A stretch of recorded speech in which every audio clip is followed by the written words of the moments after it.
Hi guys, today I'm going to be showing you how to throw a basic cylinder on the wheel. And we start off by making the clay into a ball. Then I'm going to toss it down into the middle of the wheel. The first step is called dry centering. I'm going to tap the clay from both sides into the middle. And this is going to help me with the centering process. It's going to make it a lot easier. Next, we're going to start with the wet centering, so I'm going to get the clay wet. And this, I'm going to lead with my left hand. It's a lot easier to do it because the clay is going into your hand and it's easier to manipulate it that way. So I'm going to first get both of my hands wet with the water and then make sure that the whole surface of the clay is wet. And I'm just going to feel the clay for the first time. And then I'm going to start putting pressure on the clay with this part of my left hand and my fingertips of my right hand. So it's going to be making a motion where I'm going to be squeezing the clay together. And that's going to make it tall. It's going to put it into a cone, actually. So now we've got that. I'm going to get it wet again. I'm going to push it up into a cone a little bit more. And this helps the particles of the clay get aligned, and it's going to make it spiral around so that whatever we make is going to be more stable. The next thing that I'm doing is I'm using the heel of my left hand again, and I'm going to make a cup with my hand, and I'm going to put my other hand in a cup too, and I'm going to push down, and this hand is going to be squeezing the clay in, and my left hand is going to be squeezing the clay down. And I'm just going to keep going until I get down to the wheel head. Now this is called a pug. Think of the dog. They're short and fat. This is short and fat. So that's what we call it. This is what we call a pug. So I'm going to get it wet again, and I'm going to repeat these steps several times. So I'm going to push it up into a cone, and then down into a pug, and up into a cone, and down into a pug. Okay. Now, the next step is called dropping the hole. So I'm going to take my sponge, and I'm gonna kind of cheat with my sponge a little bit. I'm going to put my 2 fingers of my right hand inside of the sponge and press down in the very middle. And this is going to make a little hole in the clay. Okay. Now the next thing I'm going to do, I actually have a little example for you to see. I'm going to cut it in half so that you can see what the inside looks like. I'm going to make a little indentation with my fingers when I get to the inside, and it's going to look like this. So this is the next step that I'm going to be doing. So check this out. I'm going to make a little hook with my fingers like this, and I'm going to push it into the bottom of the clay, and I'm going to go toward me. And that's going to make this little indentation here. And then I'm going to get it wet again. Put some water in that hole. And I can use the sponge inside of it. And then I'm going to put my left hand on the left side and the sponge in my right hand. And I'm going to pull that little lip up into my hand. Pull, pull, pull, pull, pull, pull, pull.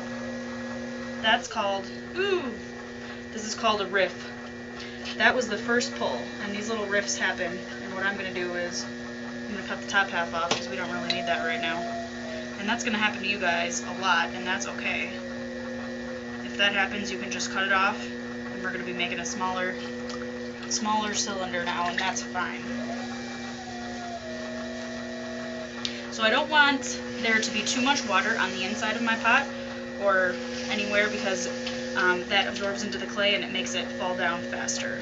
So right now I'm holding the sponge on the outside of the clay and kind of cleaning it up a little bit, and I also want to feel if there's any bumps or bubbles in the clay. And I'm going to take my sponge and my fingers of my left hand and make like a little thing for the clay to sit into. And I'm going to kind of push with the sponge, and it's going to compress the lip. It's going to make it stronger.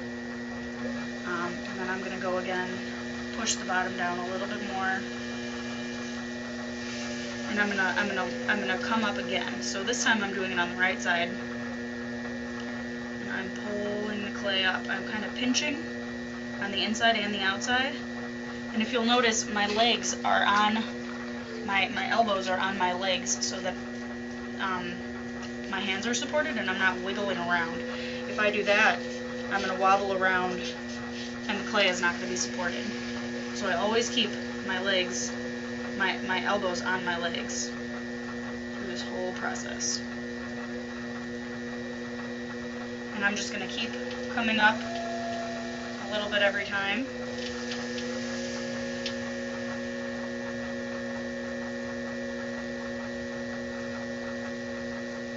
Okay, so that is a basic cylinder. It's a little bit shorter than I would have liked it to be, but that's okay. Next I'm going to take the wire tool. This is the wire, well, we won't do the wire tool yet. I'm going to take the rib tool.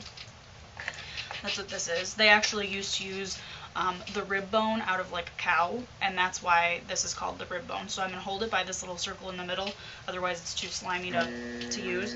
I'm going to hold it by this little circle, and I'm going to push it on the outside, and I'm going to support my hand on the inside. And that's going to clean that up a little bit.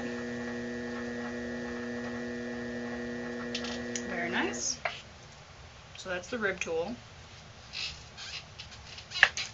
And then if I want to check the depth of the thickness of the bottom of the pot, I'm going to use my needle tool. It's a needle on a stick, basically. So I'm going to take that and I'm going to put my finger on it, and I'm going to measure how deep the bottom is, and that's okay because we're going to trim the bottom of it later. The next thing we do before we take it off the wheel is I'm going to use my modeling tool, and I'm going to clean up the bottom over here. I'm going to rest it right on the wheel head, and I'm going to let it ride right up to it. And we're just going to make a little groove in the bottom. I'm going to come up to the side and take a little bit of that extra clay off. I'm going to go in from the side again, just a little bit. And I'm going to take my sponge, put a little bit of water on the wheel head. And I've got to dry my hands off, otherwise this doesn't work very well. I'm going to take my wire tool, wrap it around my hands, away from the clay, otherwise it will break. And I'm going to push it with my thumbs through the water, so it's going to carry the water right through the bottom, and it's going to make it slippery, so it's just going to slide right off, just like that.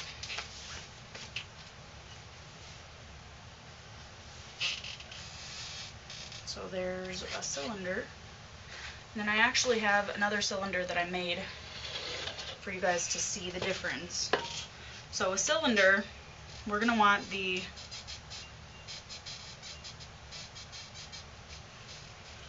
for a cylinder, we're going to want the walls to be the same from the top to the bottom. So I'm going to just cut this guy in half for you to see that.